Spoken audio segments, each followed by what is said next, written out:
ভুলবশত এই 5টি জিনিস তোমরা কাউকে উপহারে দিচ্ছ না তো? জ্যোতিষশাস্ত্র অনুযায়ী এই 5টি জিনিস কখনোই কাউকে উপহারে দেওয়া উচিত নয়, কারণ এই 5টি জিনিস সবসময় আমাদের কর্মভাগ্য এবং অর্থভাগ্যের সঙ্গে যুক্ত থাকে। কি সেই 5টি জিনিস? প্রথম হচ্ছে কলম। কলম দিয়ে আমরা সাধারণত লিখে থাকি, আর এই কলম কিন্তু আমাদের কর্মভাগ্যের সঙ্গে যুক্ত থাকে।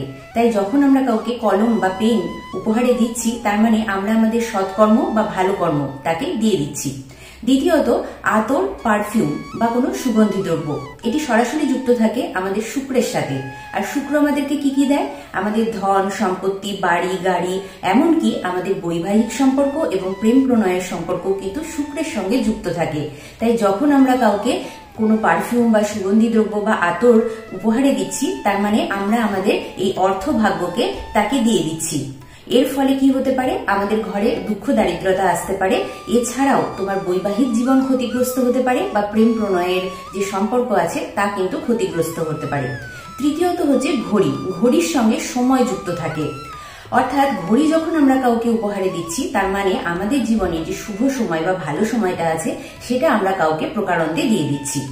চতুর্থত হচ্ছে কাঁচের জিনিস। কাঁচ অর্থাৎ ট্রান্সপারেন্ট যে গ্লাসের জিনিসগুলো থাকে, অর্থাৎ কাঁচের গ্লাস, কাঁচের বাটি, কাঁচের থালা, এগুলো যখন আমরা কাউকে কোনো উপহারে দিচ্ছি, তার মানে এগুলো হচ্ছে ভঙ্গুর জিনিস, এগুলো সহজেই ভেঙে যায়।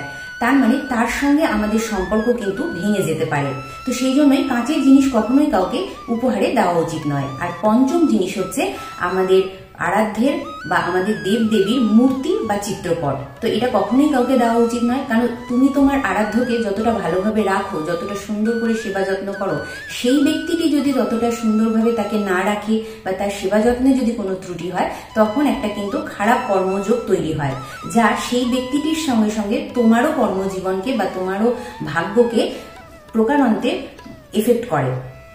তো এই 5টি জিনিস কখনোই কাউকে উপহারে দেওয়া উচিত নয়। তাহলে আর দেরি কেন? এই রিলটাকে ঝটপট করে নিজের আরো 5 জন বন্ধুর সঙ্গে শেয়ার করো, যাতে তারাও তোমার সঙ্গে একইভাবে উপকৃত হতে পারে।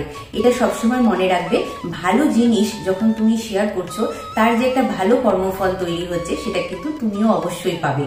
রাধে রাধে।